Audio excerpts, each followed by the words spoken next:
A chance encounter at a corporate office changes everything when a pizza delivery driver comes face to face with the family he never knew existed. What starts as a routine delivery becomes a heart-wrenching collision of past secrets and present realities. Robert thought he was just delivering dinner to another suit in a glass tower.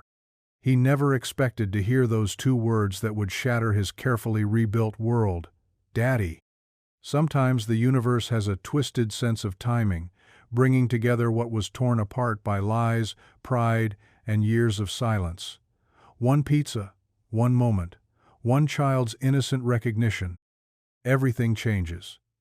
Before we dive in, make sure to hit subscribe and leave a comment. Where in the world are you watching from? The elevator's brass doors reflected Robert Schuyler's tired eyes as he shifted the insulated bag higher on his shoulder. 23rd floor. The numbers climbed with mechanical precision while his daughter Lily's homework folder crinkled against his chest, tucked safely inside his jacket. Pick up Lily by 6, help with math. Grocery run if there's time. The mental checklist ran on repeat, same as every Tuesday, same as every day for the past 3 years since it had just been the two of them. The elevator lurched to a stop. Through the opening doors, Meridian Capital's reception area sprawled before him like a museum exhibit: marble floors, abstract art, the kind of deliberate perfection that screamed money. Robert had delivered to plenty of offices like this, but something about the sterile elegance always made him conscious of his worn sneakers, the faint smell of garlic and oregano that clung to his uniform. Pizza delivery for, he checked the receipt. Victoria Schuyler. Schuyler. His own last name stared back at him from the yellow slip. Coincidence? Had to be. The receptionist, all sharp angles and sharper suit, barely glanced up from her computer. 23rd floor, corner office. Ms. Schuyler is expecting you. Robert nodded, already calculating time. This delivery plus traffic meant he'd cut it close for Lily's pickup. Again. The guilt gnawed at him as his sneakers squeaked against the polished floor. The hallway stretched longer than it should have, lined with glass-walled conference rooms where people in expensive clothes pointed at screens and nodded at things that probably moved numbers around somewhere important. He'd stopped trying to understand that world years ago. His world was smaller now, simpler, better: knock twice, smile, get paid. Get home. The corner office door was solid mahogany, the kind that cost more than his car. A gold nameplate read, Victoria Schuyler, Chief Executive Officer, in letters that seemed to shimmer under the fluorescent lights. He knocked. Come in. The voice froze him. Just 2 words, but they carried the weight of recognition that slammed into his chest like a physical blow. He knew that voice. Had dreamed it, cursed it, mourned it. No. Not possible. His hand trembled as he turned the handle. The office was all windows in view, the city spreading out 30 floors below like a circuit board of lights and life. But Robert barely saw it. His eyes found her immediately, seated behind a desk that could have doubled as a small landing strip, phone pressed to her ear. Victoria. Not the Victoria from his memories. That girl had worn thrift store dresses and paint-stained fingers, had laughed too loud at his terrible jokes, and fallen asleep, curled against his chest in their tiny apartment. This Victoria wore power like jewelry. Tailored blazer, hair twisted into something architectural, makeup applied with surgical precision. But the curve of her neck when she tilted her head, the way her left hand gestured while she talked, the small scar on her chin from when she'd fallen off her bike at 19 and he'd carried her to urgent care. Still her. I'll call you back, she said into the phone, her eyes finding his across the room. The color drained from her face so quickly he thought she might faint. Neither of them moved. The silence stretched, filling with years of absence and anger and all the words they'd never said. Robert felt his grip tighten on the pizza bag's handle, knuckles going white. Robert! She said his name like it hurt. Victoria. She stood slowly, as if sudden movement might shatter something fragile hanging between them. What are you doing here? He held up the bag. Pizza delivery. The words came out hoarse. For Victoria Schuyler. Her laugh was hollow, bitter. Of course it would be you. You kept my name. It wasn't a question. It's complicated. Everything with you was complicated. Look, Robert said, setting the bag on her desk with more force than necessary. I'm just here to deliver dinner. $24.50. Victoria reached for her purse, movements sharp and mechanical. I heard about your parents. I'm sorry. The grief hit him fresh, the way it always did when someone mentioned them. Car accident, 18 months ago. Gone in an instant, leaving him with Lily and a mountain of debt and no idea how to explain to a 6-year-old why Grandma and Grandpa wouldn't be picking her up from school anymore. Yeah. Well, he took the bills she offered, careful not to let their fingers touch. Things change. Robert, The office door burst open. Mommy, I finished my reading and Mrs. Patterson said I could come see your office and the child stopped mid-sentence, mid-step, mid-breath. A boy, maybe 4 years old, with Victoria's dark hair and eyes that Robert recognized in the mirror every morning. The child's gaze locked onto Robert with an intensity that seemed impossible for someone so small. Time collapsed. The boy's face lit up with pure, uncomplicated joy. His backpack hit the floor as he ran, arms outstretched, voice carrying across the office like a bell. Daddy! Robert caught him without thinking, muscle memory kicking in as small arms wrapped around his neck and squeezed tight. The boy smelled like apple juice and playground dirt and something indefinably sweet that all children carried. I knew you'd come back, the boy whispered against his ear. I knew it. Over the child's shoulder, Robert met Victoria's eyes. She stood frozen behind her desk, one hand pressed to her mouth, mascara starting to smudge despite her best efforts. What's his name? Robert asked quietly. Jason, her voice cracked. Jason Michael Schuyler. Michael. My middle name. The boy pulled back to look at Robert's face, small hands framing his cheeks with devastating tenderness. You look different in the picture, but I knew it was you. I knew you'd find us. Picture? Jason twisted in Robert's arms, pointing to Victoria's desk. There, half hidden behind a stack of folders, sat a small silver frame. Even from across the room, Robert could make out the edges of a photograph. Two people younger and stupider, and so desperately in love, they thought nothing could touch them. His chest tightened. Jason, honey. Victoria's voice was carefully controlled, the tone of someone trying not to break in front of their child. This is Robert. He's here delivering dinner. I know who he is, Mommy. Jason's certainty was absolute, the way only children could be certain of things. He's my daddy. You said he had to go away, but that he loved me very much, and maybe someday. Jason. The boy fell silent, but his grip on Robert didn't loosen. If anything, he held tighter, as if he could will permanence through the strength of his small arms. Robert looked between mother and son, his heart hammering against his ribs. The math was simple, brutal. 4 years old, 5 years since he'd seen Victoria. The timing. Is he mine? The words came out rougher than he intended. Victoria's composure cracked completely. Tears spilled over, tracking mascara down her cheeks in dark rivulets. She nodded once, a sharp jerk of her head. Why didn't you tell me? You left. The accusation hung between them like smoke. You walked out and said you never wanted to see me again. You threw my ring back at me and told me I wasn't good enough for your future. The old wound opened fresh and bleeding. You made your choice pretty clear. I was 23 and scared and pregnant. Jason's head swiveled between them, confusion clouding his features. Why are you sad, Mommy? Victoria wiped her eyes with the back of her hand, leaving streaks of foundation on her perfect blazer. We're not sad, baby. We're just surprised. Good surprised or bad surprised? The question hung in the air. Robert felt Jason's weight in his arms, solid and real and impossibly right. This child, his son, smelled like Victoria's shampoo and had Robert's stubborn cowlick and was looking at him with such hope it made his chest ache. I have to go, Robert said finally. I have to pick up my daughter. You have a daughter? Victoria's voice was barely a whisper. Lily. She's 7. He started to set Jason down, but the boy clung tighter.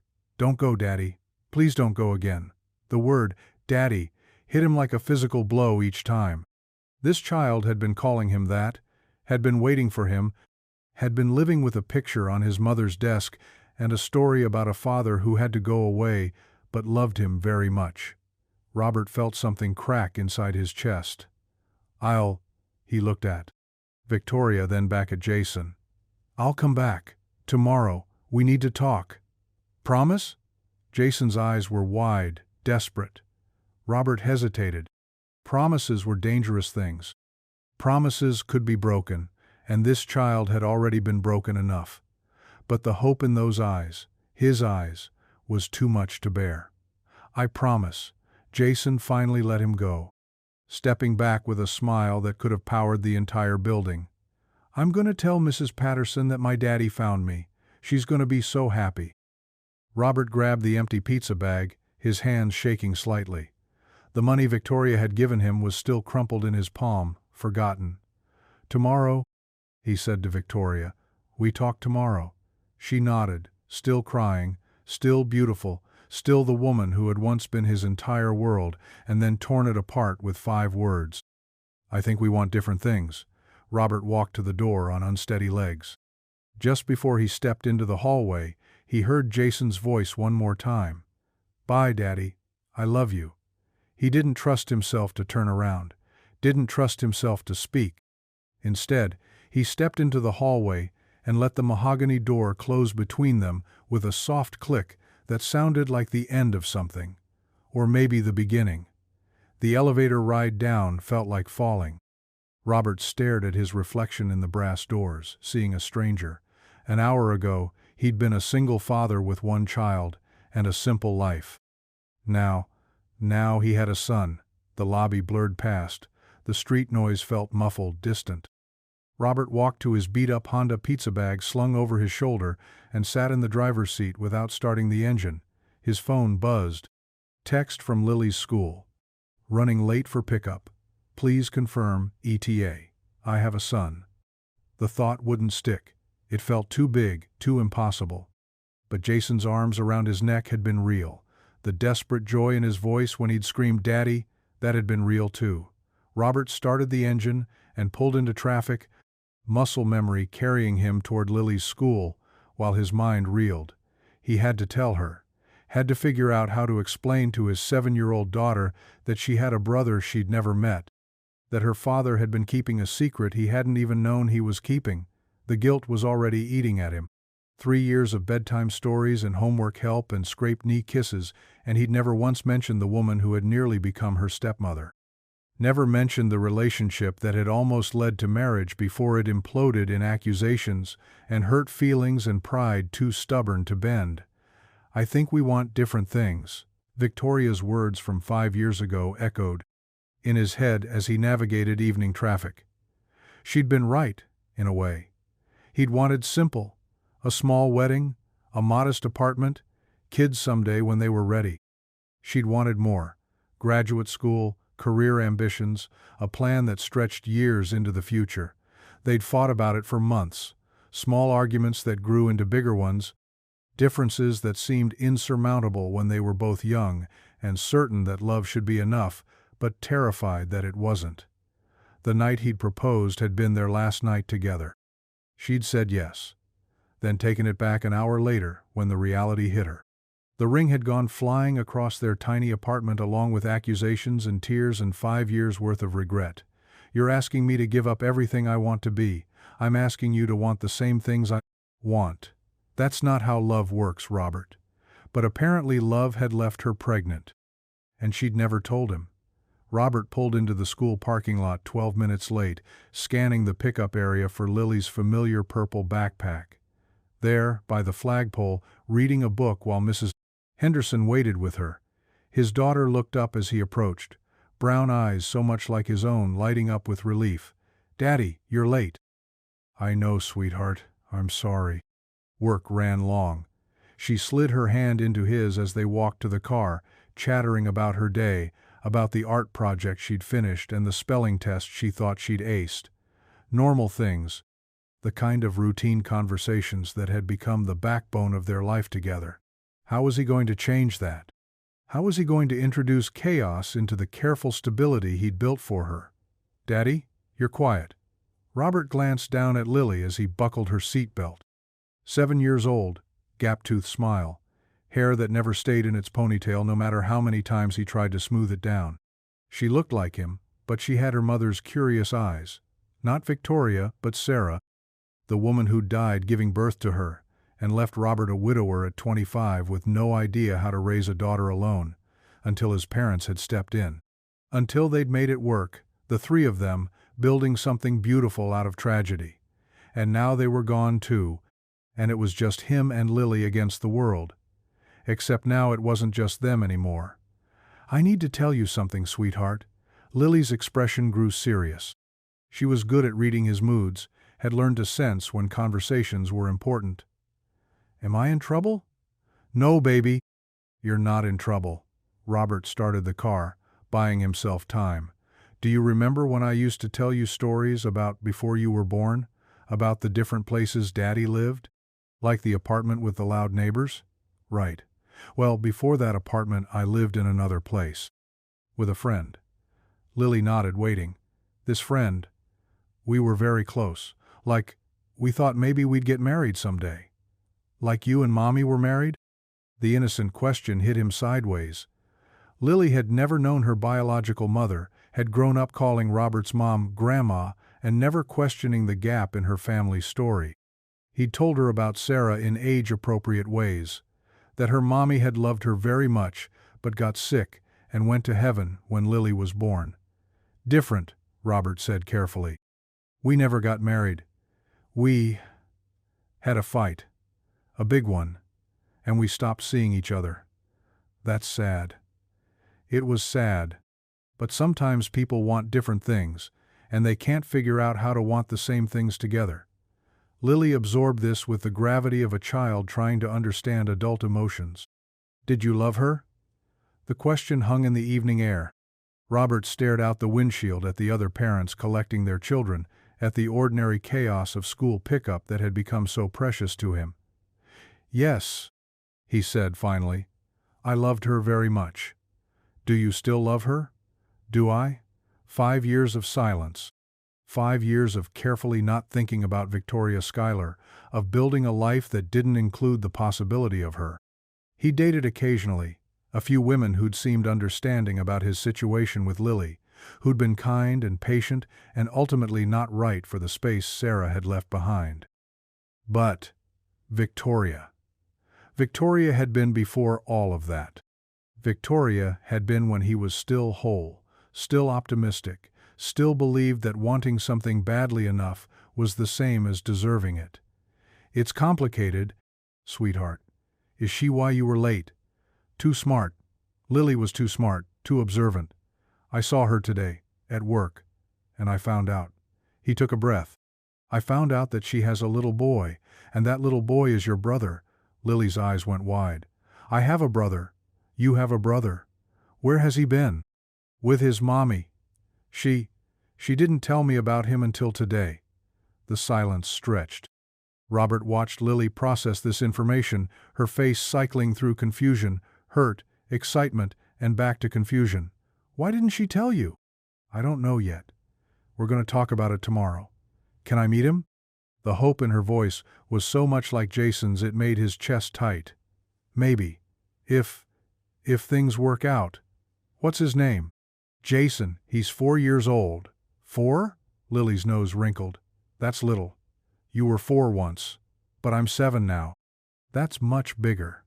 Robert almost smiled despite the weight of the day. "Yes, it is." They drove home in relative quiet, Lily asking occasional questions that he answered as best he could. "Does he look like us? Does he like pizza? Will he come to our house?" Questions he didn't have answers for yet. Their apartment was a 2-bedroom in a complex that had seen better days but was clean and safe and affordable. Home. Robert helped Lily with her homework while she sat at their small Kit Schuyler table, the routine so familiar it usually brought him peace. Tonight, peace felt impossible. "I have a son." The thought kept hitting him in waves. Jason's face, so serious and certain when he'd recognized Robert. The absolute trust in his voice when he'd said, "I knew you'd come back." How long had Victoria been telling him stories about a father who'd had to go away? How long had Jason been waiting? And why hadn't she told him? That was the question that burned the hottest. Robert could understand being scared at 23, could understand not knowing how to handle an unplanned pregnancy. But 5 years? 5 years of raising their son alone when she had to know that Robert would have what? Dropped everything? Given up the life he'd built with Lily? The thought made him uncomfortable because the answer was complicated. He loved Lily more than breathing, couldn't imagine his world without her sticky fingers and bedtime questions and the way she hummed while she brushed her teeth. But Jason was his blood too. His son, a son who'd been growing up without him. "Daddy, you're staring at nothing again." Robert refocused on Lily, who was watching him with concern. "Sorry, baby. Just thinking. About my brother?" My brother. She'd accepted it that quickly, with the resilience of children who adapted to new realities because they didn't have the luxury of being stuck in old ones.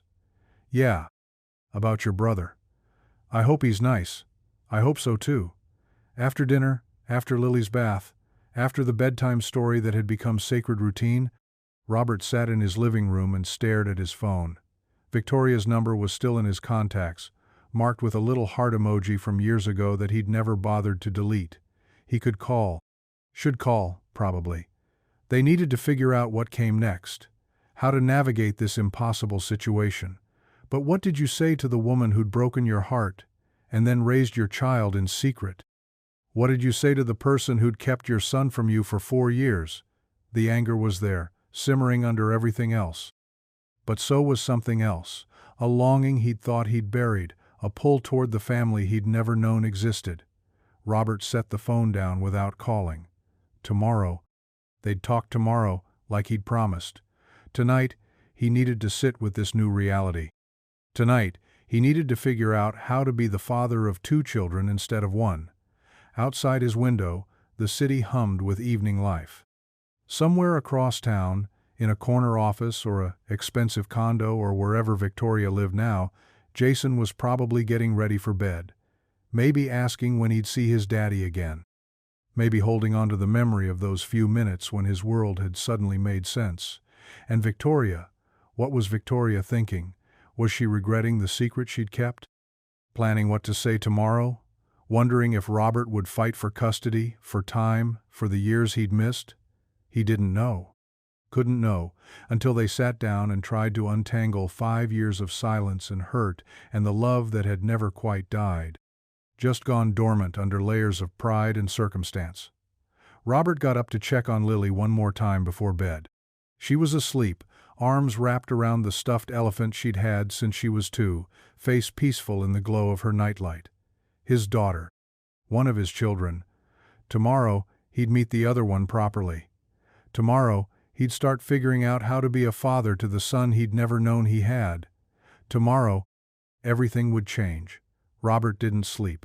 He lay in bed watching shadows move across the ceiling, replaying Jason's voice, the weight of small arms around his neck, the way Victoria's face had crumbled when she'd nodded. "Yes, he's yours." At 5:47 a.m., he gave up and made coffee in the dark Kit Skylar, the familiar ritual failing to calm his racing thoughts. Lily wouldn't be up for another hour. Time to think, time to plan what he was going to say. "Why didn't you tell me?" The question felt too small for the magnitude of what had been kept from him. 4 years of birthdays, first words, scraped knees, bedtime stories. 4 years of Jason growing up believing his father had chosen to leave. Robert's phone buzzed against the counter. Text message from an unknown number. "Can we meet before you come to the office? There's a coffee shop on 5th called Meridian Grounds." 8 a.m.? Victoria. He stared at the screen. She still had his number, had kept it all these years, just like he'd kept hers. "I'll be there." His response was sent before he could overthink it. The morning routine with Lily felt surreal. Cereal and orange juice, backpack check, the daily negotiation over whether she needed a jacket. normal life continuing while his world tilted on its axis. "Are you going to see my brother today?" Lily asked as he braided her hair, her reflection serious in the bathroom mirror. "I'm going to talk to his mommy first. Remember how I said it's complicated? Because you had a fight. Right. We need to figure out how to not fight anymore, so that you and Jason can meet properly." Lily nodded solemnly. "I think he'll like me." "I think he will too, sweetheart." After dropping Lily at school, Robert drove downtown with 20 minutes to spare. He parked 3 blocks away from Meridian grounds and walked, needing the movement to burn off nervous energy. The coffee shop was one of those carefully curated places designed to look accidentally charming: exposed brick, mismatched furniture, baristas with elaborate tattoos. Robert spotted Victoria immediately, sitting at a corner table with her hands wrapped around a ceramic mug. She'd dressed down. Jeans, white blouse, hair loose around her shoulders instead of pulled back in that severe twist from yesterday. She looked younger, more like the woman he'd fallen in love with, more dangerous. "Hi," she said as he approached. "Hi." He got coffee, black, no sugar, same as he'd always taken it, and sat across from her. The table was small, intimate, their knees almost touched. Victoria looked tired. Good. She should look tired. "How's Jason?" Robert asked. Confused, excited. He barely slept. She managed a small smile. "He's been carrying around that picture from my desk all morning. Keeps asking when you're coming back." The guilt was immediate and sharp. "Victoria, I know what you're going to ask." She cut him off, voice steady but her hands trembling slightly around her mug. "And I know how it looks. I know what you think of me right now." "Do you?" "Because I think you kept my son from me for 4 years. I think you let him grow up believing I abandoned him. I think you left." The words hit like a slap. Robert leaned back in his chair, studying her face. "I left because you told me to leave. I left because you threw my ring at me and said I wasn't good enough for the life you wanted. I never said you weren't good enough. You said I was small. You said I thought too small, wanted too little, that I'd hold you back from becoming who you were supposed to be." Victoria flinched. "I was scared." "Of what?" "Of everything." Her voice dropped to barely above a whisper. "Of getting married at 23, of never finishing school, of ending up like my mother, smart enough for more but trapped by choices she made too young." Robert remembered Victoria's mother, brilliant woman who'd given up a scholarship to marry Victoria's father, who'd spent Victoria's childhood working dead-end jobs and dreaming out loud about the life she might have had. "So you chose yourself instead," he said. "I chose my future. Our future. You chose our future without me in it." The silence stretched between them. Around the coffee shop, the morning rush continued, people ordering lattes and checking phones and living lives that didn't hinge on conversations like this one. "I found out I was pregnant 3 weeks after you left," Victoria said finally. 3 weeks of not sleeping, not eating, replaying that fight over and over. "And then I was throwing up every morning and everything changed. You could have called. Could I? You told me if I walked away, don't come back. You said you were done, that you couldn't keep fighting for someone who didn't want to be fought for." Robert remembered. The anger, the pride, the devastating finality of those words. He'd meant them in the moment, meant them with every cell in his broken heart. "I was 24 and hurt and stupid," he said. "We both were." Victoria looked down at her hands. "I started to call you 100 times. Picked up the phone, dialed the number, hung up before it could ring. But you never did call." "No. Why?" She was quiet for so long he thought she might not answer. When she finally spoke, her voice was thick with unshed tears. "Because I was terrified you'd come back out of obligation. Because I was terrified you wouldn't come back at all. Because—" She looked up, meeting his eyes. "Because I was already showing, and you had every right to hate me for what I'd said, and I couldn't handle you hating our baby too." The words hung in the air between them.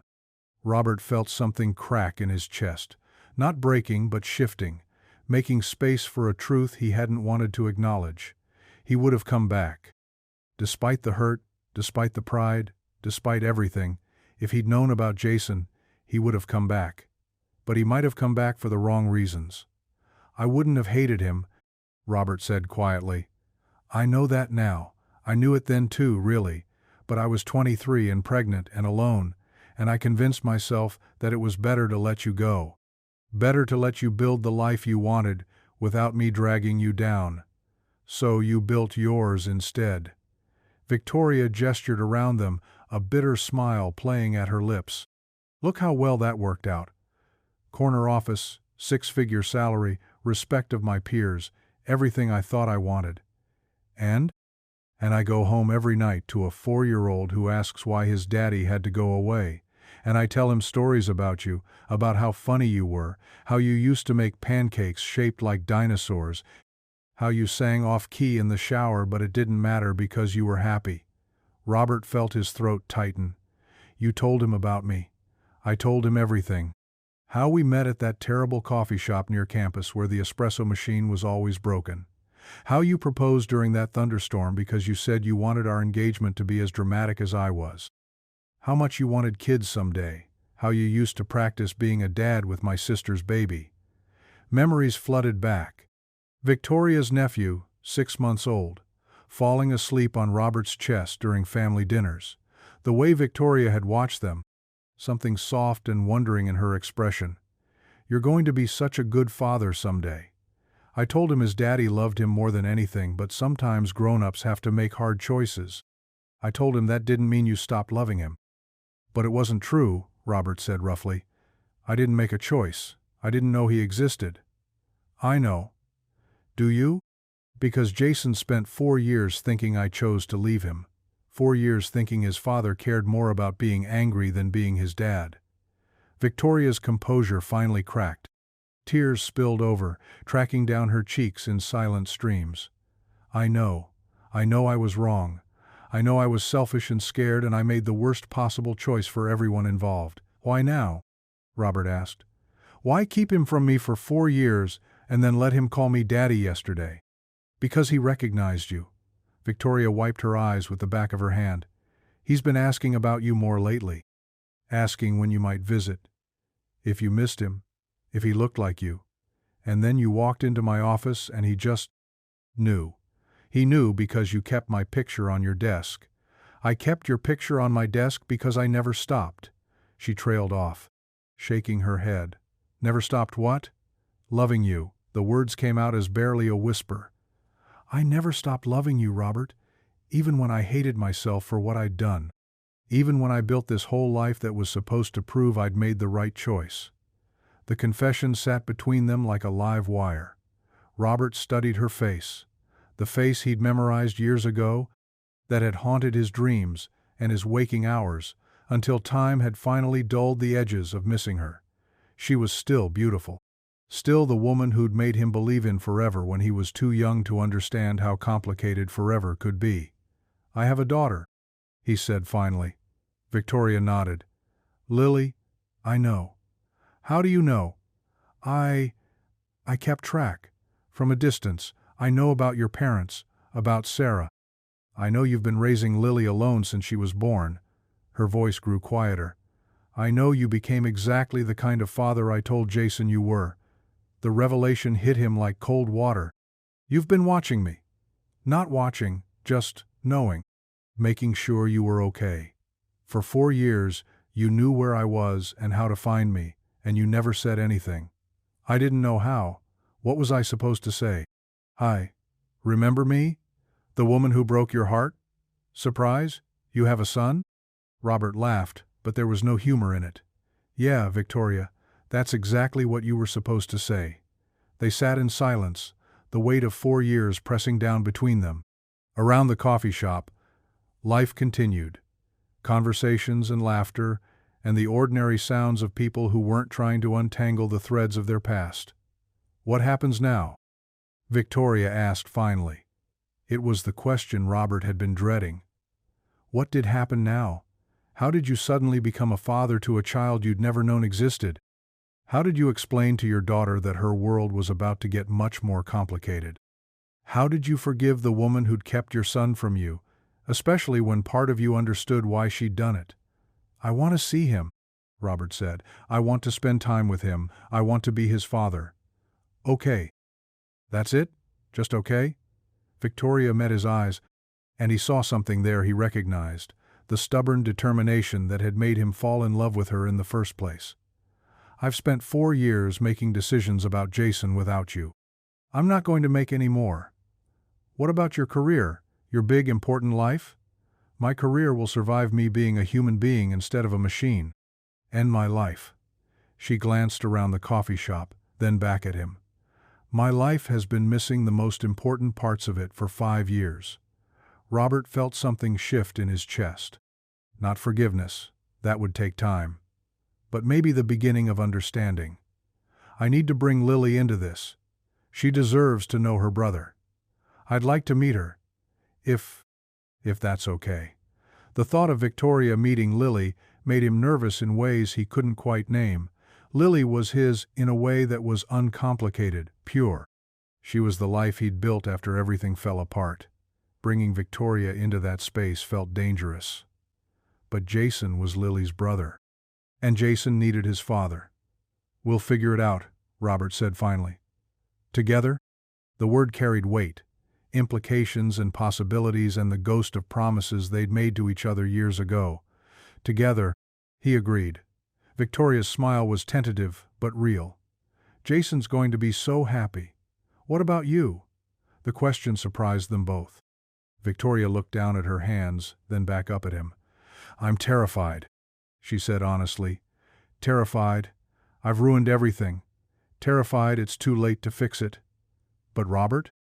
She leaned forward slightly. "I'm also happier than I've been in 4 years." Robert felt his chest tighten. This was dangerous territory. The space between past and future, where old feelings lived like dormant seeds, waiting for the right conditions to grow again. "We should go slow," he said. "For the kids." "For the kids," Victoria agreed. But when she smiled at him, really smiled, not the careful expression she'd worn in her office, but the bright, unguarded smile he remembered from their good days, Robert felt those dormant seeds stir, dangerous. They exchanged numbers again, as if the 5 years of silence had reset everything to the beginning. Made plans to meet that afternoon at a park halfway between their worlds, neutral territory, where Jason and Lily could meet properly, where Robert could start learning how to be a father to 2 children instead of 1. As they stood to leave, Victoria touched his arm lightly. "Robert? Thank you." "For what?" "For not hating me. For being willing to try." Robert looked down at her hand on his arm, at the familiar gesture that once would have been as natural as breathing. "I could never hate you, Victoria. That was always the problem." She pulled her hand back, but slowly. "I'll see you at 3? We'll be there." Robert watched her walk away, noticed that she turned back once to look at him through the coffee shop window. The same way she used to when they were young and everything felt possible. The drive to work was a blur of traffic and thoughts he couldn't quite organize.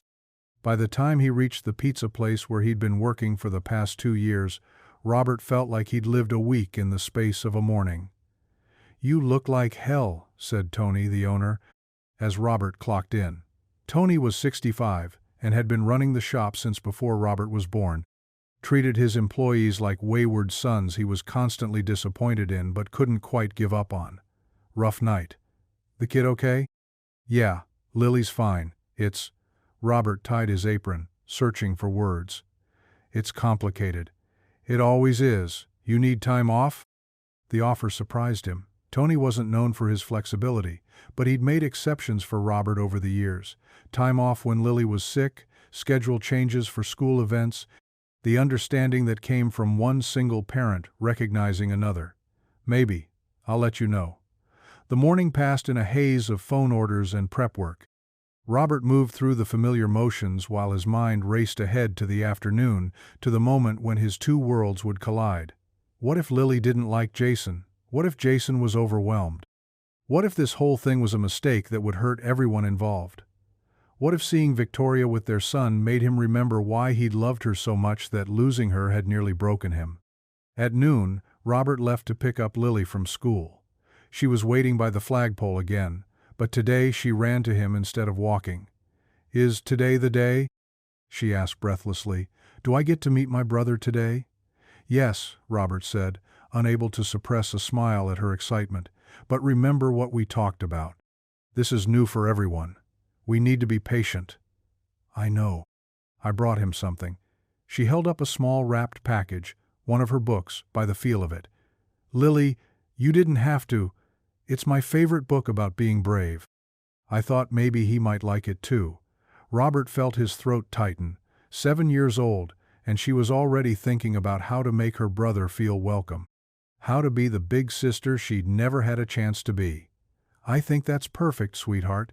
The park was crowded for a Wednesday afternoon, mothers with strollers, teenagers on skateboards, the usual collection of people seeking sun and space in the middle of the city. Robert spotted Victoria immediately, sitting on a bench near the playground. Jason was beside her, swinging his legs and scanning the area with the focused intensity of a child waiting for something important. He saw Robert first. "Daddy!" This time Robert was ready for it. He caught Jason as the boy launched himself across the grass, lifting him up and spinning him around, while Jason laughed with pure joy. "You came back! You really came back!" "I promised, didn't I?" Jason pulled back to study Robert's face seriously. "Mommy says promises are very important." "Your mommy's right." "And this is Lily." Jason had spotted her standing slightly behind Robert, still clutching her wrapped gift. "Hi, Lily. I'm your brother." Lily stepped forward shyly. "Hi, Jason." Robert set Jason down, watching as his children looked at each other properly for the first time. The family resemblance was subtle but unmistakable. The same dark eyes, the same stubborn set to their chins when they were thinking hard. "I brought you something," Lily said, holding out the package. Jason's eyes went wide. "A present?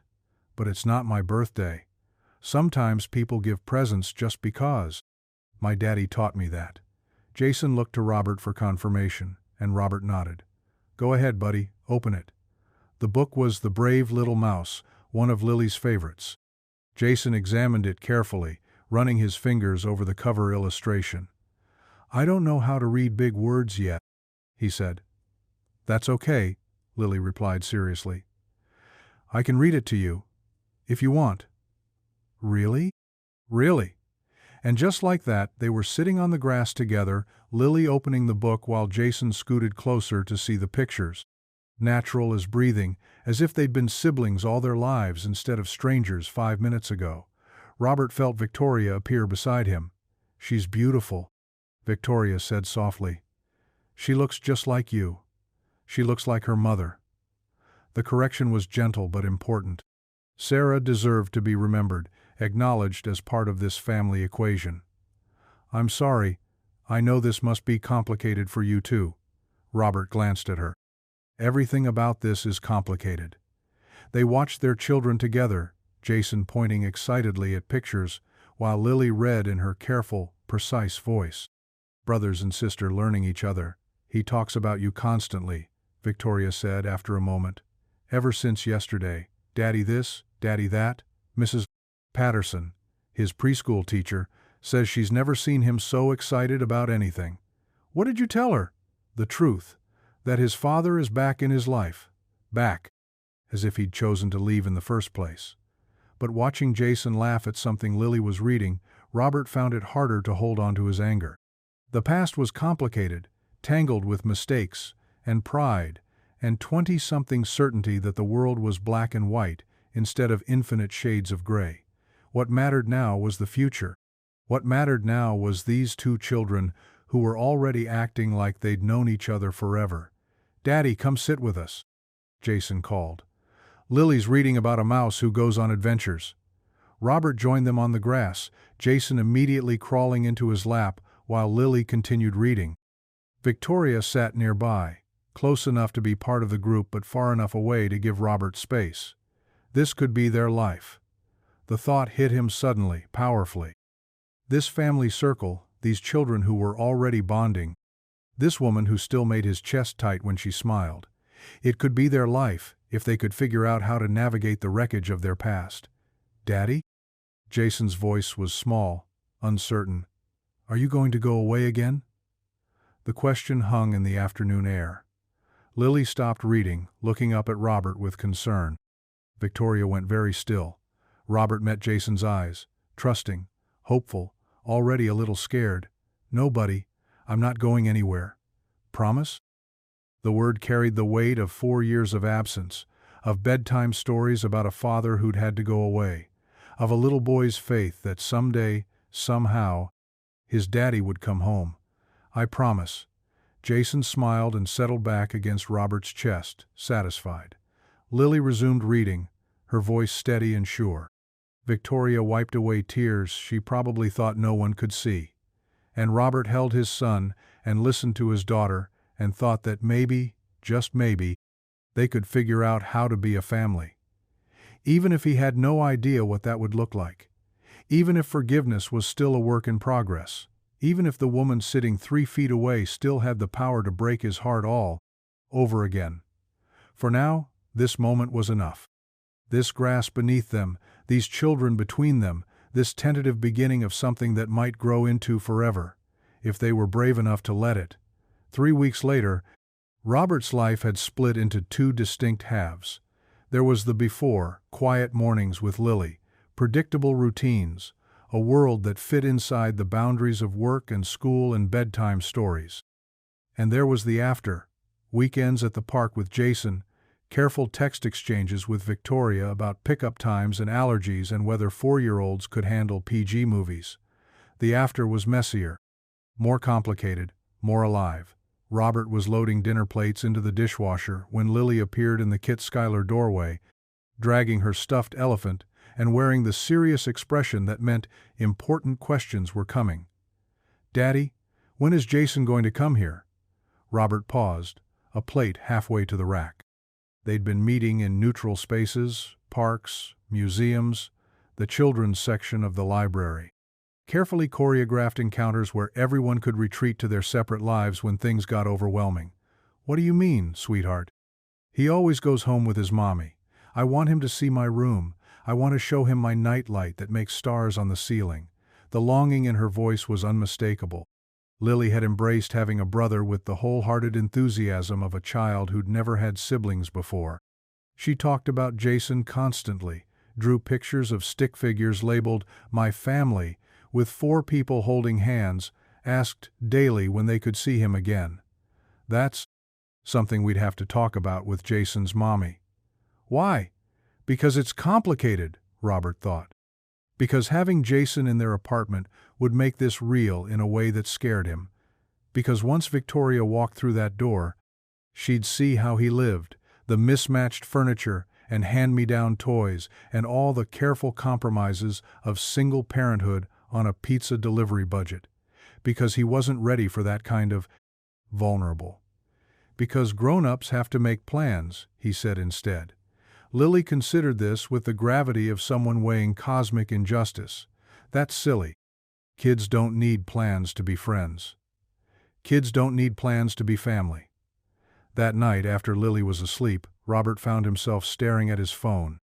Victoria's number, the heart emoji still stubbornly attached despite everything that had changed. "Lily wants Jason to see her room, maybe Saturday afternoon?" The response came back within minutes. "He's been asking the same thing." "If you're sure, I'm sure." A lie, but a necessary one. Saturday morning arrived gray and drizzling, the kind of October weather that made everything feel smaller and more intimate. Robert cleaned the apartment twice, reorganized Lily's bookshelf, and tried to ignore the nervous energy thrumming under his skin. At 2 o'clock, the doorbell rang. Jason exploded through the door the moment Robert opened it, talking a mile a minute about the elevator and the hallway and how many stairs there were, and did Daddy know that the man downstairs had a dog that was huge? Behind him, Victoria stepped into the apartment more carefully, taking in the space with the quiet attention of someone trying not to be obvious about it. Robert saw it through her eyes, the small living room with its second-hand couch, the Kit Schuyler table that doubled as Lily's art station, the careful organization that came from making limited space work for 2 people. Not impressive. Not the corner office world she'd built for herself. but it was home. It was theirs. "It's nice," Victoria said, and she sounded like she meant it. "It feels like you." "Like me?" "Warm, practical, lived in." She smiled slightly. "Good lived in." Lily appeared from her bedroom, suddenly shy now that the moment had arrived. "Hi, Victoria." "Hi, Jason." "Lily, can I see your room now? Can I see the starlight?" And just like that, they were running down the hallway, Lily's nervousness forgotten in the face of Jason's enthusiastic curiosity. Robert and Victoria were left standing in the living room, listening to excited voices and footsteps overhead from the neighbors and the sound of rain against the windows. "Coffee?" Robert offered. "Please." He busied himself with the familiar routine, measuring grounds, filling the reservoir, pretending his hands weren't shaking slightly. Victoria wandered the small space, pausing at the refrigerator where Lily's artwork covered every available inch of magnetic surface. "She's talented," Victoria said, studying a drawing of what appeared to be a family of dragons having a picnic. "She gets it from her mother. Sarah was an artist." Was? Robert realized he'd never told Victoria the full story. In all their careful conversations about logistics and scheduling, they'd skirted around the deeper truths of their separate lives. Sarah died when Lily was born, complications during delivery. The words came easier now, after 7 years of practice. "I was 25 and suddenly a single father with no idea what I was doing." Victoria turned from the refrigerator, her expression soft with sympathy. "I'm sorry. I didn't know." "It's okay. It was a long time ago." Robert poured coffee into 2 mismatched mugs. "My parents helped. Made it possible." "Your parents were good people." "Were?" Past tense, because she knew about the accident. Because she'd been watching from a distance, keeping track of his losses while nursing her own secrets. "They were." Robert handed her a mug, their fingers brushing briefly in the exchange. "They would have loved Jason." Victoria's eyes filled with tears she didn't let fall. "I'm sorry, Robert. I'm sorry they never got to meet him. I'm sorry for all of it." Before he could respond, Jason came running back into the living room, Lily close behind. "Daddy, Lily has so many books, and her bed has a tent, and the starlight is amazing." "Can Jason stay for dinner?" Lily asked hopefully. "I want to show him how to make pancakes." Robert looked at Victoria, who was checking her watch. "I should probably get him home. He has a bath schedule, and—" "Please, Mommy, please, please, please." "I want to stay with Daddy and Lily," Jason added, his small voice carrying absolute certainty. "I want to have dinner here." The pleading was overwhelming. 2 children united in their determination to stretch this afternoon into something bigger. Robert found himself nodding before he'd fully decided. "If it's okay with your mom." Victoria looked between the children's hopeful faces and Robert's careful neutrality. "Okay, but just for dinner." The next 2 hours passed in a blur of controlled chaos. Jason and Lily dragged every toy out of her room, built an elaborate fort out of couch cushions, and insisted on helping with dinner preparations that ended up taking twice as long as usual. Robert found himself relaxing despite his earlier nerves. This was what family looked like, messy and loud and imperfect. Jason fit into their routine as if he'd always been part of it, following Lily's lead on house rules and bedtime negotiations. And Victoria watched it all with an expression Robert couldn't quite read.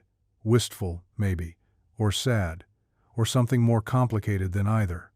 They ate spaghetti and meatballs at the small Kit Schuyler table, Jason chattering about his preschool friends, while Lily patiently taught him how to twirl pasta around his fork without making a mess.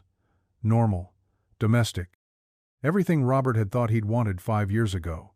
"This is the best dinner ever," Jason announced, tomato sauce decorating his chin despite Lily's careful instruction. "Wait until you try Daddy's pancakes," Lily said seriously. "They're shaped like animals." "Really?" "Really. He makes dinosaurs and elephants and sometimes butterflies, but those are hard."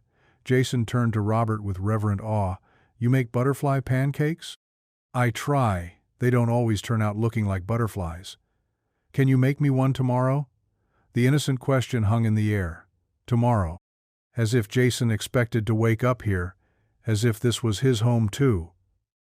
"Honey," Victoria said gently, "you're going home with Mommy tonight, remember?" Jason's face fell. "But I want to stay with Daddy." "I know, but why can't I live here too? Lily lives here." The silence that followed was deafening. Robert felt his chest tighten as he watched his son grapple with the fundamental unfairness of custody arrangements and broken families and all the adult complications that didn't make sense to a 4-year-old. "Sometimes families live in different houses," Robert said carefully. "That doesn't mean they love each other any less.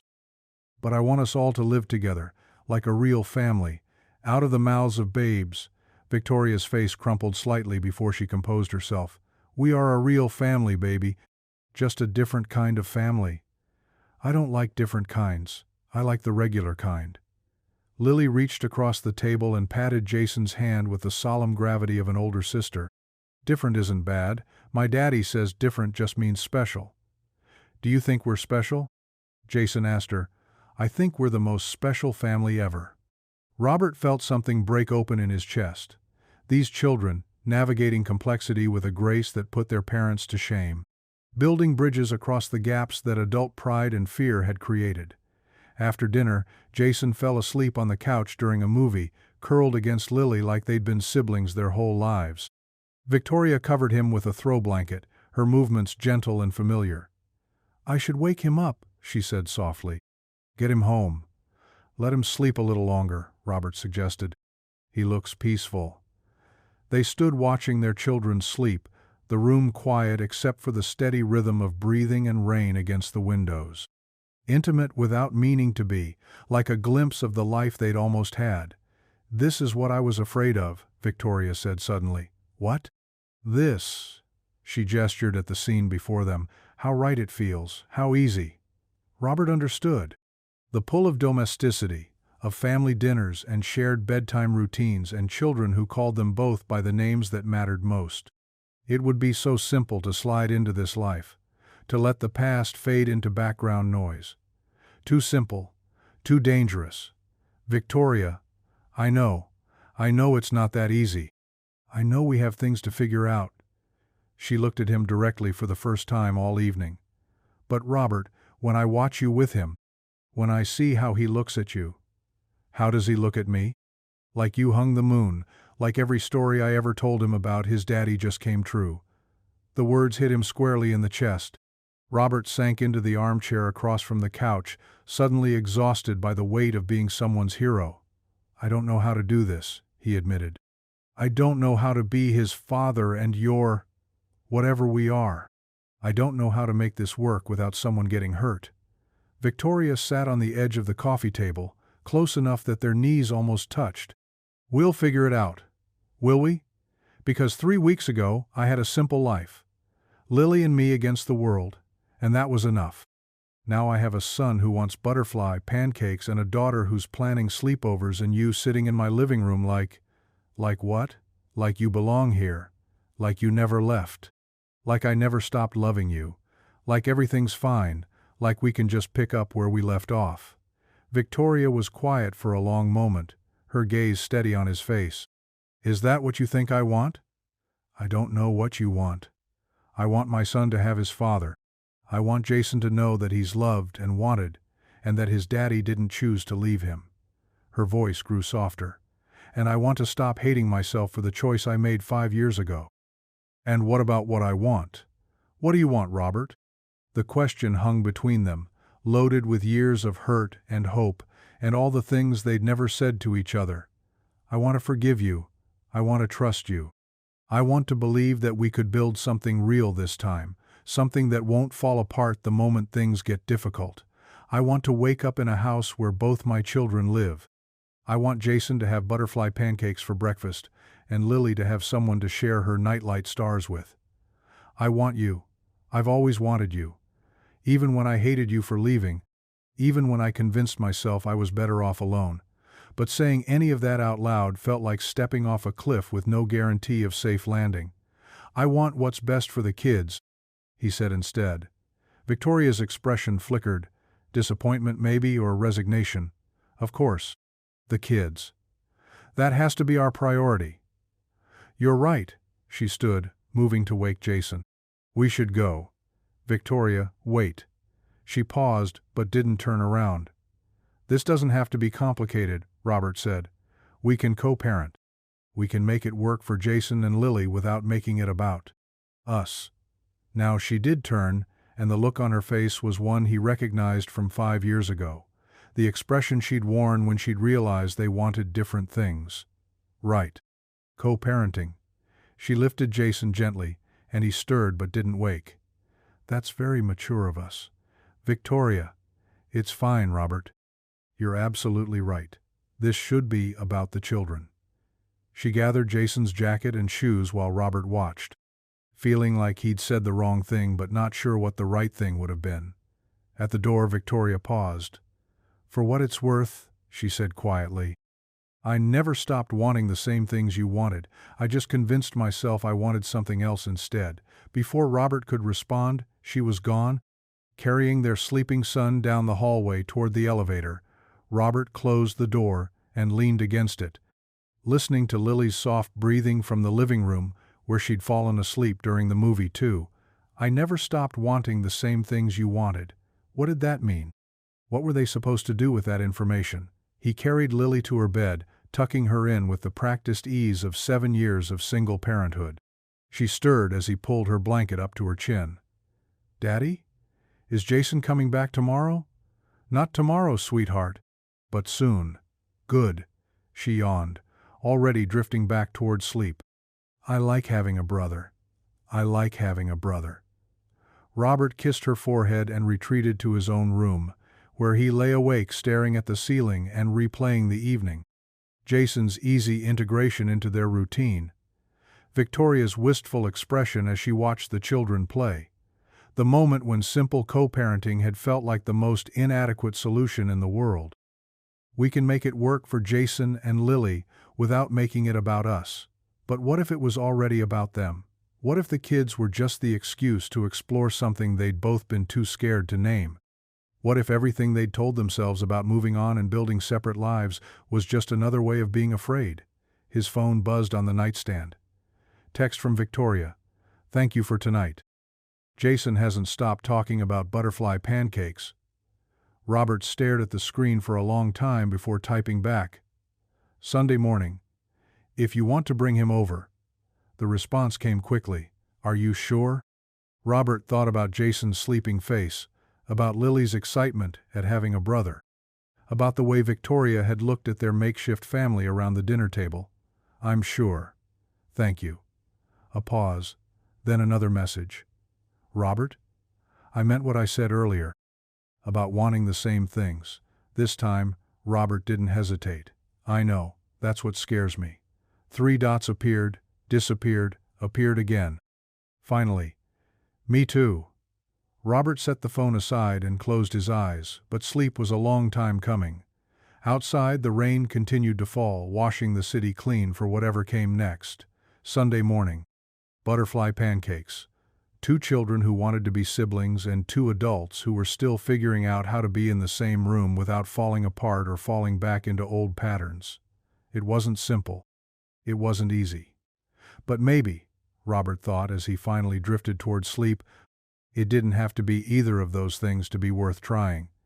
Maybe it just had to be real. Sunday morning came with pale sunlight and the kind of crisp November air that made everything feel possible. Robert stood in his Kit Skylar at 7 a.m., staring at pancake mix and trying to remember how to make butterflies. Lily sat at the table in her pajamas, hair sticking up at impossible angles, offering helpful commentary. "The wings have to be bigger than the body, Daddy, and they need spots." "Spots? All butterflies have spots. It's like their fingerprints." Robert smiled despite his nerves. "I don't think that's how butterflies work, sweetheart. It's how my butterflies work." At 9:30 the doorbell rang. Jason burst through the door like a small tornado, already talking before his feet hit the threshold. "Is it pancake time? Did you make butterflies?" "Lily said you were making butterflies and I've been thinking about them all night and—" "Breathe, buddy." Robert laughed, scooping Jason up for a hug that felt more natural every time. Let your mom get through the door first. Victoria appeared behind Jason, carrying a grocery bag and wearing jeans and a soft blue sweater that made her eyes look impossibly bright. Casual Victoria was dangerous. Victoria, the version of herself that made Robert remember why he'd fallen in love with her in the first place. I brought orange juice, she said, holding up the bag. And coffee, the good kind. You didn't have to. I wanted to contribute. This is. She gestured around the apartment at the evidence of Sunday morning domesticity. This is really nice of you. Their eyes met and held for a moment longer than necessary. The text conversation from last night hung between them like a promise neither was quite ready to examine. I meant what I said earlier, about wanting the same things. Me too. Butterfly pancakes. Jason shouted, breaking the spell. Can we make them now? The next hour was chaos in the best possible way. Jason stood on a chair beside Robert at the stove, offering advice and asking questions while Robert attempted to pour batter into wing-shaped approximations. Lily supervised from the table, critiquing their technique with the authority of someone who'd been eating her father's animal pancakes for years. Victoria made coffee and set the table and tried not to laugh when Robert's first attempt at a butterfly looked more like a deformed bat. It has character, she said diplomatically. It has wings, Lily added. That's what matters. It's perfect, Jason declared with the unwavering loyalty of a 4-year-old who'd just watched his father flip pancakes in the air. You're the best pancake maker in the whole world, Daddy. Daddy? The word still hit Robert like a gentle punch to the chest every time. 4 weeks in, and he still couldn't quite believe this child was his, that he'd missed 4 years of Sunday mornings just like this one. They ate breakfast around the small table, Jason chattering between bites about his butterfly pancake spots, syrup drizzled in careful dots, and Lily explaining the proper way to cut pancakes for optimal syrup distribution. Victoria watched them with soft eyes, contributing to the conversation but mostly just observing. This is nice, she said quietly when both children had run off to play in Lily's room. This feels normal? Right. She looked down at her coffee cup. Is that weird to say? Robert considered the question. Was it weird? This domestic scene, this easy intimacy, the way Victoria fit into their Sunday morning routine as if she'd always been part of it? A little, he admitted, but good, weird. Victoria smiled, and Robert felt something shift in his chest. Not the sharp pain of old wounds, but something softer. Something that felt like healing. Robert? Her voice was hesitant. Can I ask you something?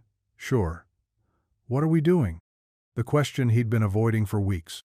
Robert set down his coffee cup and really looked at her, at the woman who'd broken his heart and given him a son, who'd built a life without him but kept his picture on her desk, who was sitting in his Kit Schuyler on a Sunday morning like this, was where she belonged.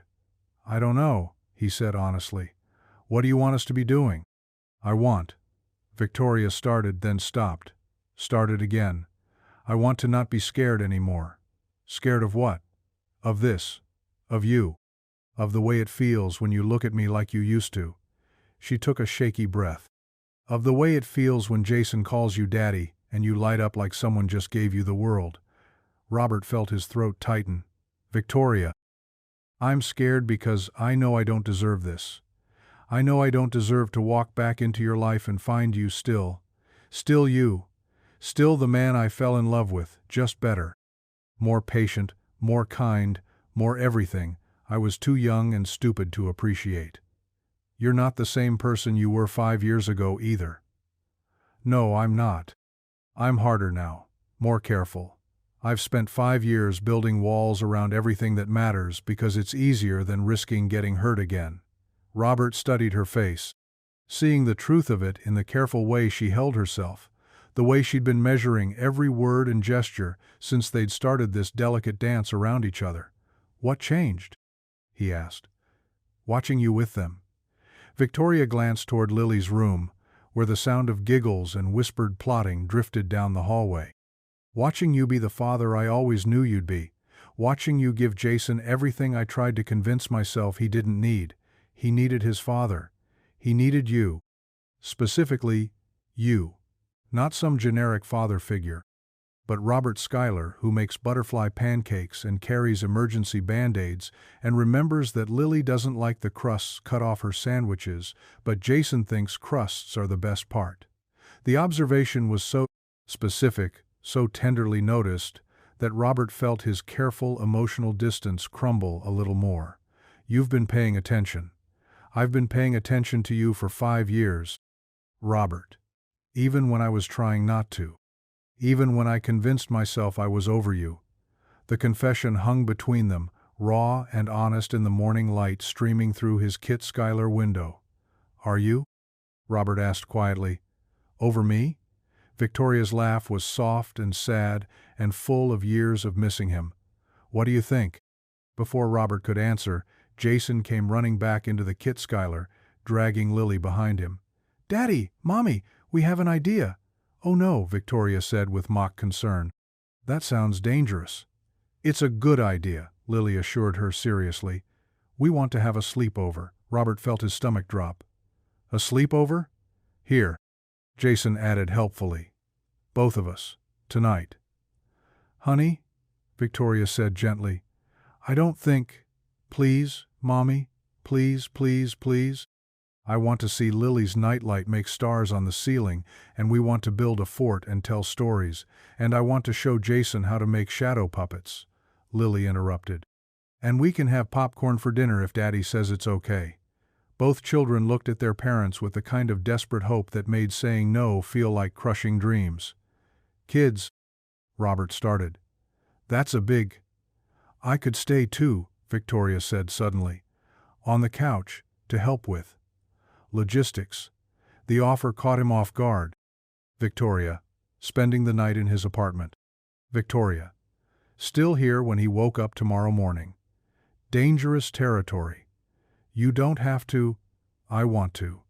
Her eyes met his across the Kit Schuyler. If you'll let me. If you'll let me. Not just about the sleepover. About stepping deeper into this life he'd built. About becoming part of their Sunday morning routine and bedtime stories and all the small intimacies that made a family. Daddy? Jason's voice was small, uncertain. Is that okay? Robert looked at his son's hopeful face, at Lily's excited bouncing, at Victoria's careful expression that didn't quite hide how much his answer mattered to her. Okay, he heard himself say, but we'll need to go get Jason's pajamas and toothbrush. The cheer that went up from both children was deafening. Jason launched himself at Robert, while Lily did a victory dance around the Kit Schuyler table. Victoria smiled so brightly it made Robert's chest ache. Thank you, she said quietly, under cover of the children's celebration. Don't thank me yet. You haven't survived one of their sleepovers. How bad can it be? Robert grinned. You'll see. The day passed in a blur of preparation and excitement. They walked to Victoria's condo, a sleek, expensive space that felt more like a showroom than a home, to collect Jason's things. Robert tried not to compare it to his own humble apartment, tried not to notice how few toys were scattered around, how carefully curated everything looked. This was the life Victoria had chosen instead of him. Success, independence, control over every detail. But Jason's room was different. Warm and lived in, full of books and drawings and the comfortable chaos of a child who was loved and secure. Pictures on the dresser, Jason at various ages, Jason with Victoria, Jason with what looked like Victoria's sister and her family. And there, in a small silver frame on the nightstand, the photo from Victoria's office. The two of them at 22, arms around each other, laughing at something the camera had caught them in the middle of. He wanted it in here, Victoria said, noticing Robert's attention. Said Daddy should be close when he sleeps. Robert felt his throat tighten again. 4 years of going to sleep with that picture nearby, of saying goodnight to a father who existed only in stories and photographs. I'm sorry, he said quietly. I'm sorry he had to do that. So am I. They packed Jason's overnight bag in comfortable silence, both of them careful not to examine too closely what it meant that Victoria was coming home with them, that they were about to spend their first night under the same roof in 5 years. Back at Robert's apartment, the children threw themselves into sleepover preparations with the dedication of event planners. Blanket forts were constructed and deconstructed and rebuilt to exact specifications. Snack selections were debated with the seriousness of international diplomacy. Robert and Victoria found themselves working together seamlessly, anticipating each other's movements in the small space, falling into a rhythm that felt both new and familiar. "You're good at this," Victoria said, as Robert helped Jason arrange pillows in the living room fort. "At what?" "All of it. Being a dad, making it look easy." "It's not easy. I have no idea what I'm doing half the time." "None of us do. But you make it look like love instead of work." Robert glanced at her, struck by the wistfulness in her voice. "It doesn't always feel like work for you, too?" "Sometimes it does." Victoria's admission was quiet, honest. "Sometimes I look at him and think about everything I don't know how to give him, everything I'm probably doing wrong." "You're not doing anything wrong. He's happy, Victoria. He's confident and funny and smart and so full of love it radiates out of him. That doesn't happen by accident." Victoria's eyes filled with tears. She blinked back quickly. "He got that from you. He got it from both of us." They ordered pizza for dinner, a compromise between the children's request for popcorn and the parents' need for them to eat something resembling nutrition. Jason was delighted to learn that his father delivered pizza, that other people got to eat food Daddy had brought them. "Does that make you famous?" he asked seriously. "Not exactly famous, buddy. I think it does. I think you're pizza famous." Lily nodded solemnly. "Pizza famous is the best kind of famous." After dinner, they built the ultimate blanket fort, a sprawling construction that took up most of the living room and required every pillow and sheet in the apartment. The children crawled inside with flashlights and whispered secrets, while Robert and Victoria cleaned up the kit Skylar. "They're going to be exhausted tomorrow," Victoria observed, watching Jason's flashlight beam dance across the blanket ceiling. "That's the point. Wear them out completely so they sleep until noon. Does that actually work?" "Sometimes. Other times they're so overtired they're up at 5 a.m. bouncing off the walls." Victoria laughed. "I guess we'll find out which kind of sleepover this is." "We." The word hung in the air between them, heavy with implication. "We," as in both of them dealing with cranky children tomorrow morning. "We," as in partners in this parenting adventure. "We," as in something that looked dangerously close to a family. "Victoria," Robert started, then stopped.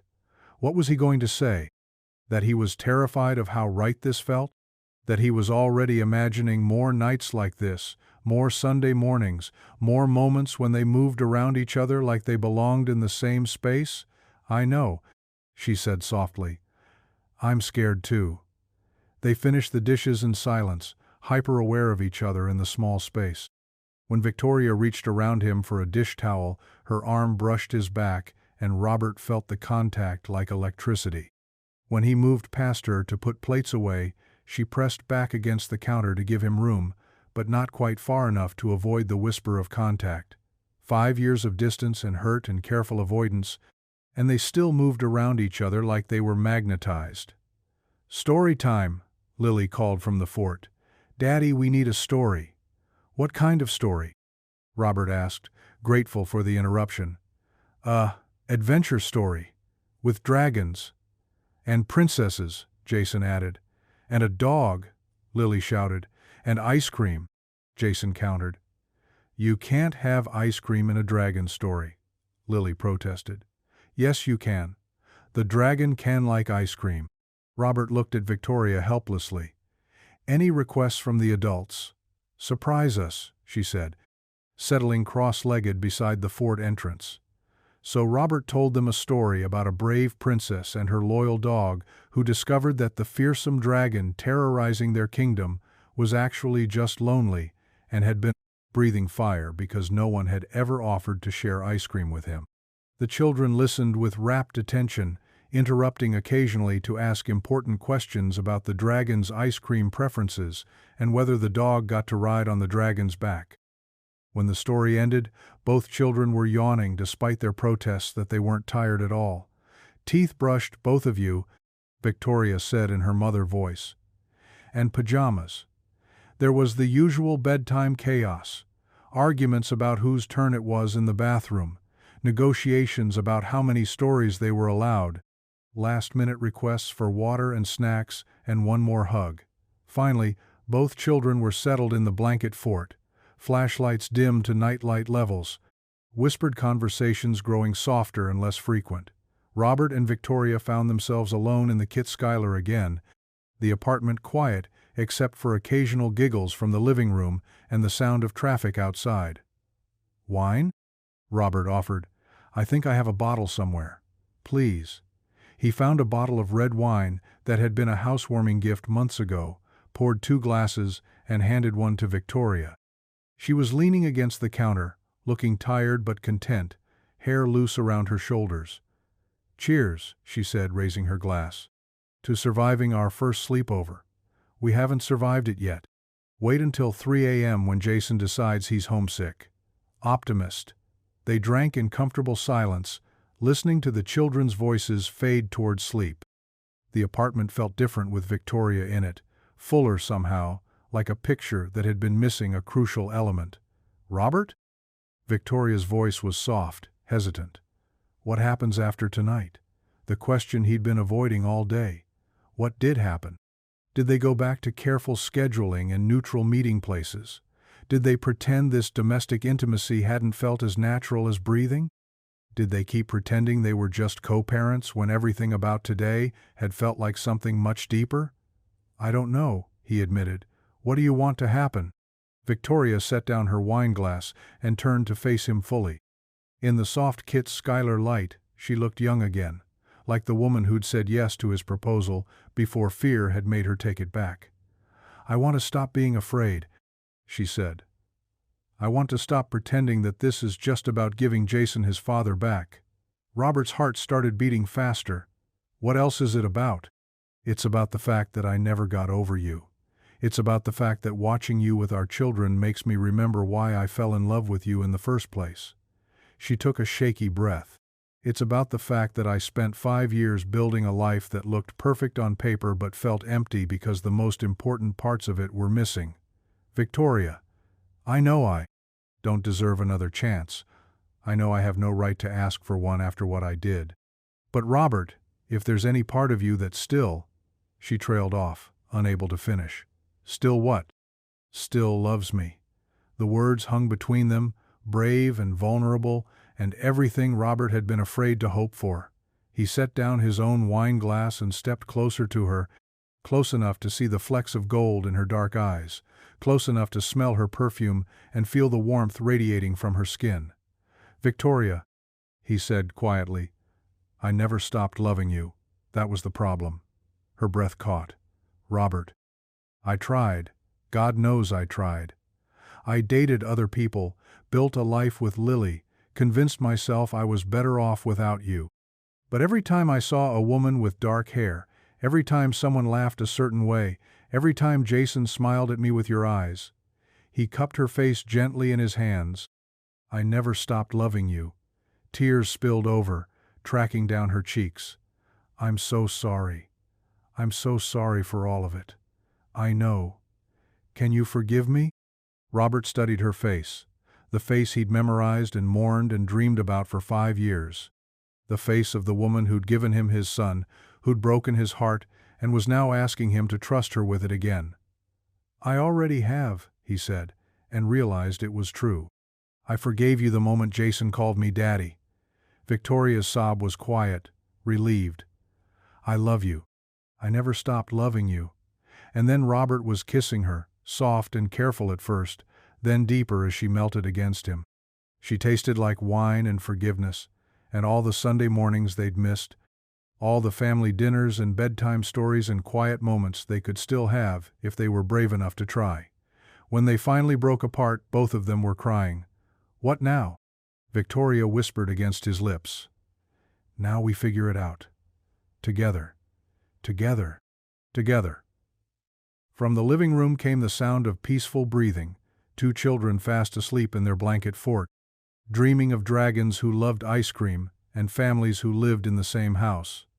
Robert and Victoria held each other in the kit Skylar, swaying slightly to music only they could hear, planning a future that included butterfly pancakes and shared custody, and all the beautiful complications of putting a family back together.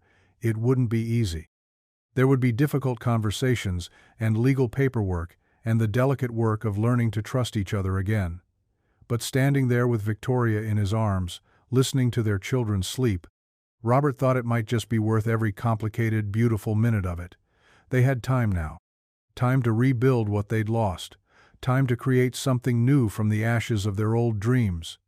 Time to be the family Jason had always wanted them to be. Time to come home.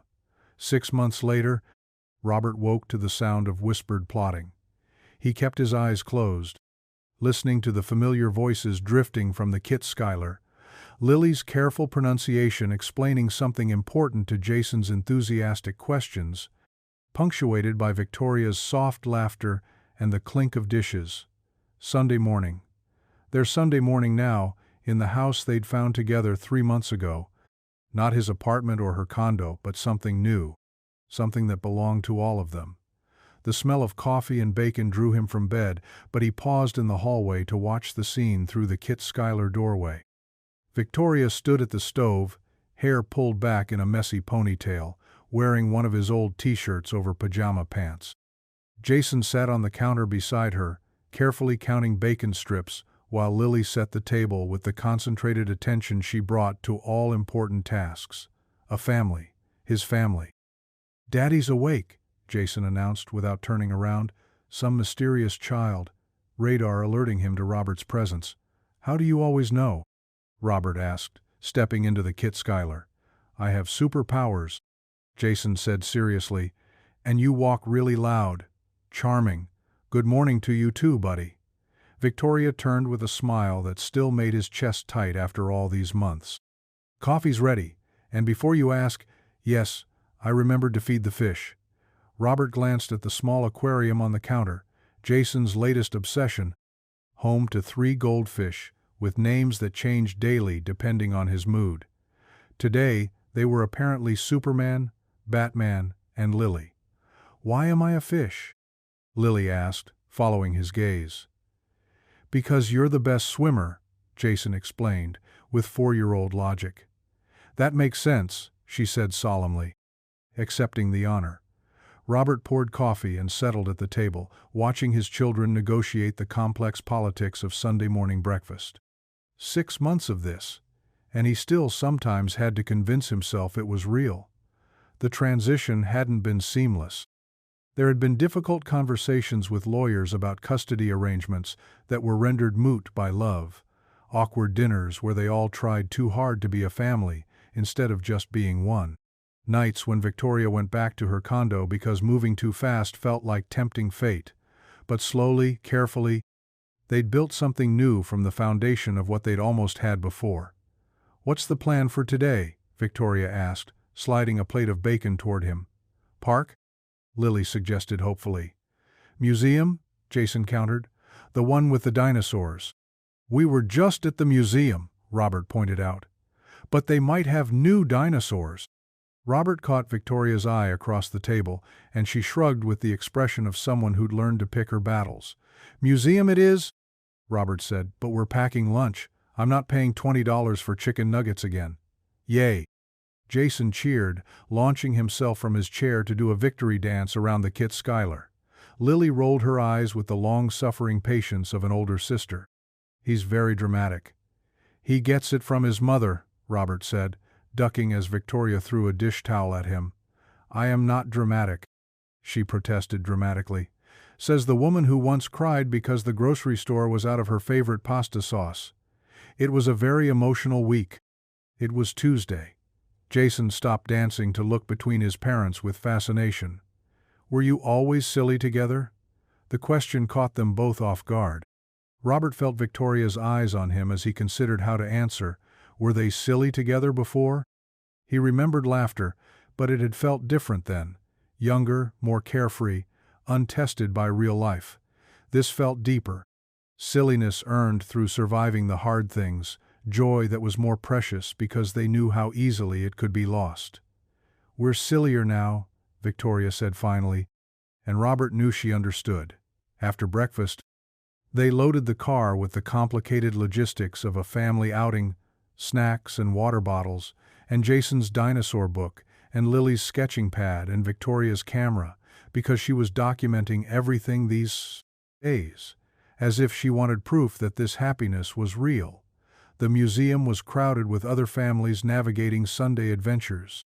Robert found himself people-watching as they walked through the exhibits. Parents juggling strollers and diaper bags, couples taking turns chasing toddlers, teenagers rolling their eyes at their younger siblings' enthusiasm, normal families, the kind he'd never thought he'd have. "Daddy, look!" Jason pressed his face against the glass case containing a T-Rex skull. "His teeth are huge!" "Teeth that big, he could probably eat a whole pizza in one bite," Robert observed. "Could he eat Daddy's pizzas?" "Probably not. Daddy's pizzas are too delicious. Even dinosaurs would want to savor them." Jason giggled, then grew serious as he studied the exhibit placard. "Daddy, will you read me the words?" Robert crouched beside his son, reading about late Cretaceous period hunting patterns, while Jason listened with rapt attention. Across the exhibit hall, he could see Victoria and Lily examining a display about archaeological digs, Lily asking questions that Victoria patiently answered. 6 months ago, none of this had existed.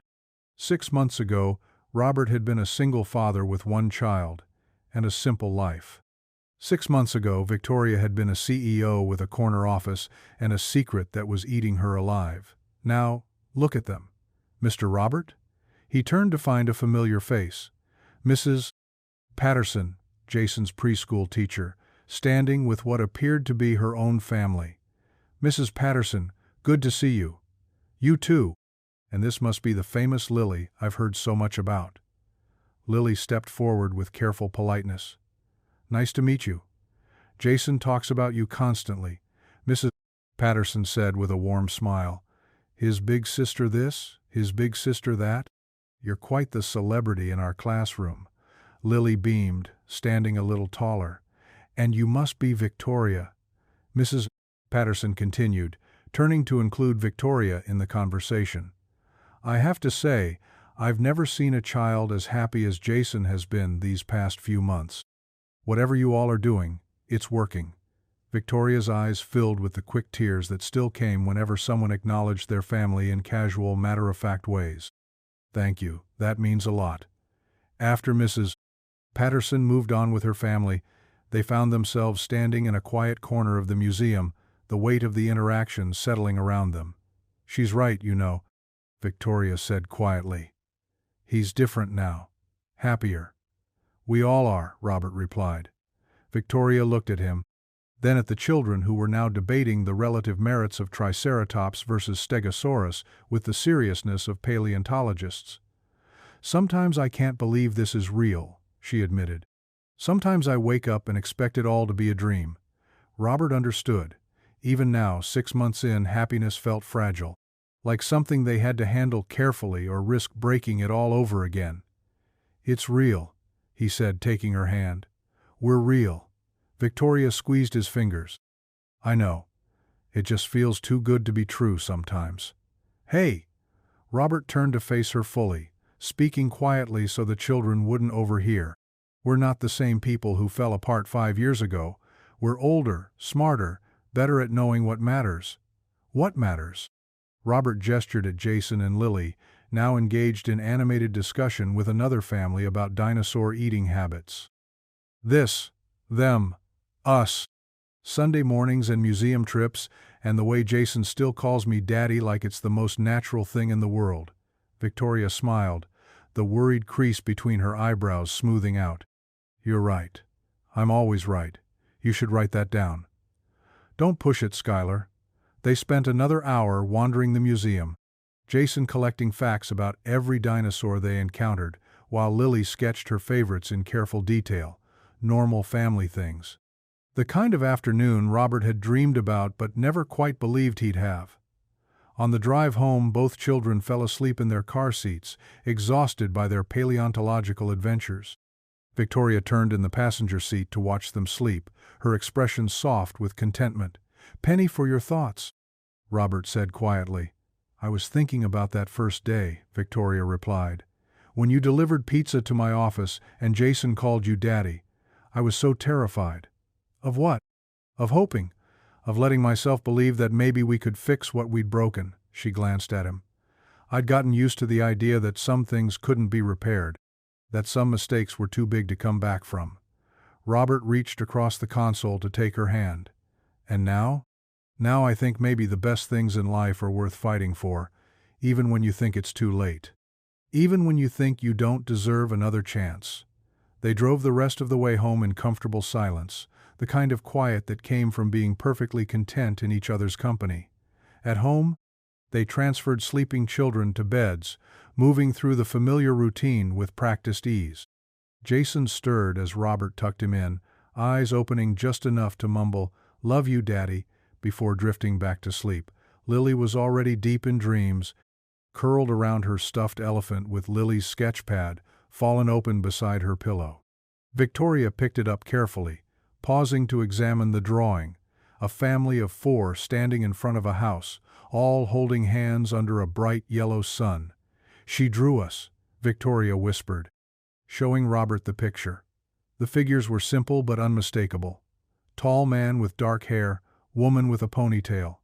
Little girl with pigtails, smaller boy with a gap-toothed smile. At the bottom, in Lily's careful handwriting, "My family." Robert felt his throat tighten. She's always been good at seeing what matters.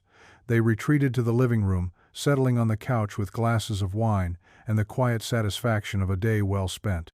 Victoria curled against Robert's side, her head on his shoulder, and he marveled again at how natural this felt. "Robert?" Victoria's voice was soft, thoughtful. "Do you ever think about getting married?" The question caught him off guard. They'd been building their life together step by careful step, but they'd never talked about making it official. Never discussed the future in concrete terms beyond next weekend's plans or summer vacation possibilities. "Are you asking me to marry you, Victoria Schuyler?" She lifted her head to look at him, and he was surprised to see that she was serious. "Maybe I am." Robert felt his heart start beating faster. "Maybe? Okay, yes. I'm asking you to marry me." Victoria sat up fully, turning to face him. "I know we said we'd go slow. I know we said we'd be careful. But Robert, I don't want to be careful anymore." "Victoria, I want to marry you. I want Jason and Lily to be officially siblings. I want us to be officially a family. I want—" She took a shaky breath. "I want to spend the rest of my life making up for the 5 years I wasted being too scared to fight for what I really wanted." Robert stared at her, this woman who'd once thrown his ring back at him, who was now asking him to trust her with forever all over again. "What about your career, your independence, all the things that were so important before?" "They're still important, but they're not more important than this, than us." Victoria reached for his hands. "I learned something these past 6 months, watching you with Jason and Lily. I learned that love doesn't make you smaller, it makes you bigger, better. More yourself, not less." Robert felt something settle in his chest, a sense of rightness that went bone deep. "Yes," he said quietly. "Yes? Yes, I'll marry you. Yes, I want us to be officially a family. Yes, to all of it." Victoria's smile was radiant, transforming her entire face. "Really? Really, but I have one condition." Her expression grew cautious. "What?" Robert grinned. "This time, I get to keep the ring." Victoria laughed, the sound bright and free and full of joy. "Deal." They kissed on their couch in their house while their children slept peacefully down the hall, sealing a promise that had taken 5 years and 2 broken hearts, and 1 small boy's recognition to finally come true. Later, much later, they'd wake the children and tell them about the wedding they'd start planning. They'd call family and friends and begin the complicated logistics of merging 2 lives that had learned to be independent back into one life that was stronger together. But for now, They held each other in the quiet living room and planned a future that included butterfly pancakes every Sunday, and museum trips, and bedtime stories for two children who would grow up knowing they were loved by both their parents. A future that included forever, this time with the wisdom to know how precious it was. Outside, evening settled over their neighborhood, with the gentle promise of another day tomorrow. Another chance to be the family they'd almost lost, the love story that had found its way back to the beginning and chosen, this time, to stay.